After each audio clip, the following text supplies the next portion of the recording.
1.1 kilos of muscle and you lost 1.4 kilos of fat in only 7 days.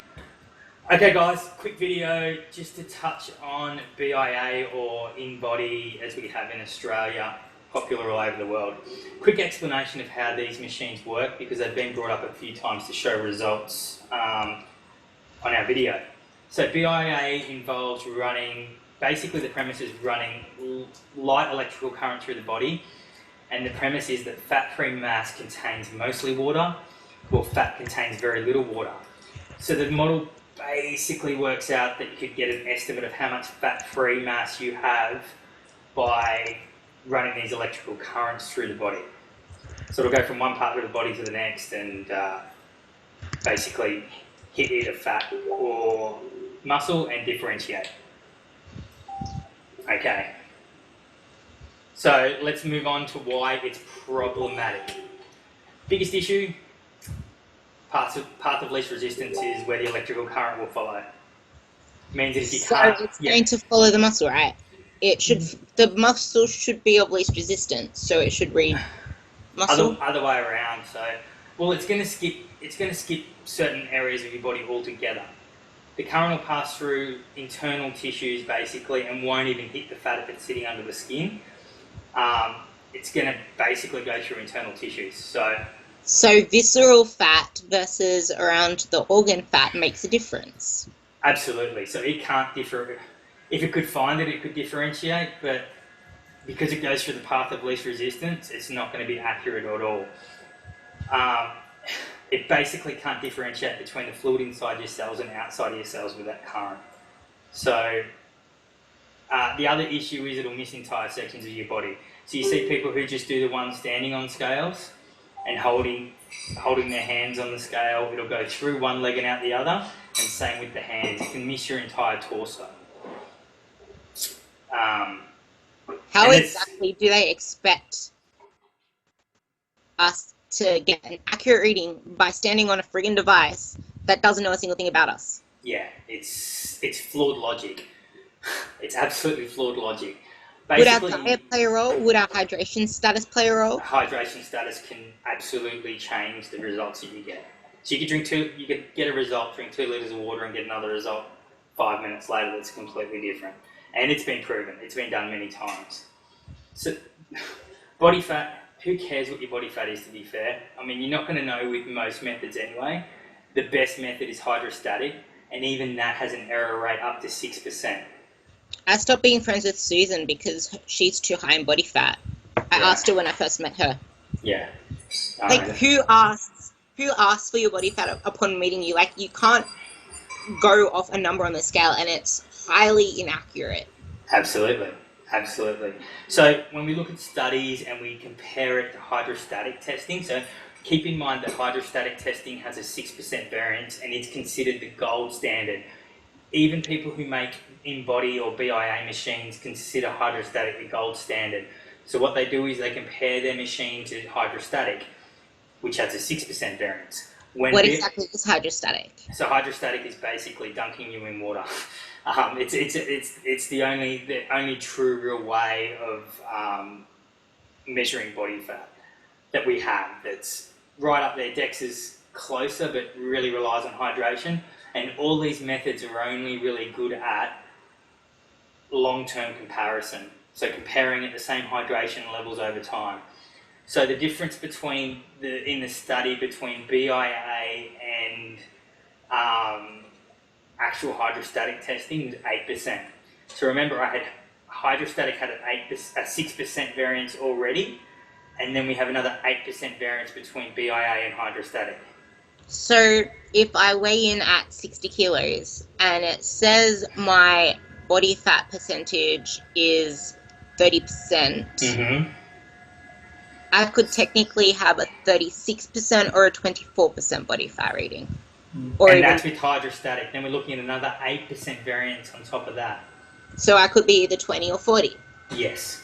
So we've got the errors compounded then, where BIA tries to use the variance and figure out the variance and find some kind of bias between tests to try and find a happy medium.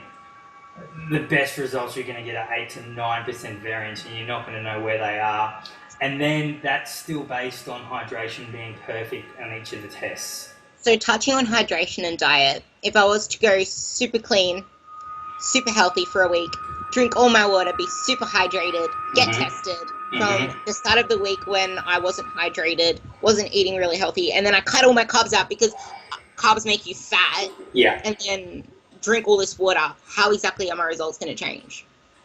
So much. Well, your hydration levels are going to change for starters. From a glycogen perspective, I mean, you cut your carbs out, you're going to cut your glycogen down, you're going to cut your water weight down. So you're going to get a completely different result just based on hydration.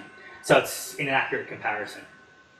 The only comparison I would say is worthwhile would be dunking me in water. Dunking you in, but doing it consistently the same way with the same hydration at the same sort of time of day with the same amount, you know, after exercise with the right hydration or whatever you do, go through the same routine as a comparison guide, not as a body fat testing guide.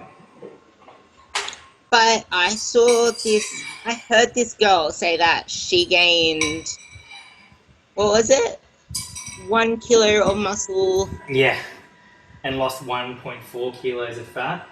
I mean, in a week. In 7 days. I mean, can you really put on a kilo of muscle in 7 days? Like, there's so much science that says no. Before even looking at the testing, I mean, we know for a fact that that's false. Actually, there was one point where I put on, well, it said I had put on 3 kilos of muscle just because I was that much more hydrated. Yeah. Would that play a role? Absolutely. So that's the defining factor. So you pretty much can't compare. It's almost impossible to compare. So, I mean, if you really want to know what your body fat is, go and get an autopsy. Wouldn't that mean you have to kill me first? You've got to die. You've got to die, but you'll know your loved ones will know what your body fat is. Otherwise, for the average person, look in the mirror, be happy or unhappy, do something about it. Yeah, like, seriously, Vince Ronda said it. If you step on the scale and you're not happy with what's in the mirror, what's going to say you're happy with what's on the scale? Unless you're happy with how you see yourself in the mirror, that number on the scale means nothing. And even more, your body fat percentage means nothing. Yeah. Like, whether you're a general person not wanting to compete, just wanting to live a happy lifestyle, what difference does it make if you are not happy with what is in the mirror? Yeah. And if you are someone that does want to compete, since when did the judges come up and pinch you and say, you have just a little bit too much body fat there, I think you're about 1% over. What are you, 15%? Like, they judge you on what they see. Whether you're in sports or whether you're a jump pop, people look at you and they don't ask, what is your body fat percentage? They see you as you. And who the hell judges a friendship based on what someone looks like? And I can get a bikini girl at 21% and another one at 18%, and they'll look completely different because they both carry the weight in completely different ways. That's the other thing. So you can carry the exact, I wouldn't even question if two people said they had the exact same body fat and a different configuration of that fat and they looked completely different. It's like some people get abs early and some don't. And remember that a percentage is a section of a total. So they could weigh more, and because they have greater muscle mass, it could read as a lower percentage of body fat. Correct. If they weigh less and have less muscle, but they have that same body fat, it's going to read as a greater percentage of body fat. Absolutely correct. Getting a body fat reading, it just shows you there that two people could look totally different. One could look like a flop. One could look like a magazine person with the same body fat. Correct. That's one reason not to. The other reason not to is that unless you want to go dunk yourself in water or die for an autopsy, it is highly inaccurate. Yeah, well, you're looking at 6% even with the best method we've got. And then you're looking at a further 8% variance on the ones that these guys are all pointing out online, saying how great InBody is. From bottom to top of variance. Too much variance. So it's not even worth doing. Like I said on the other video, send me $20, I'll guess. Make it 15. I'm nice. 5% discount plus a graph right 25% here. 25% discount. Do the maths. Insert the graph here. Insert the graph. We'll put the graph in. Yeah. Okay, thanks everyone.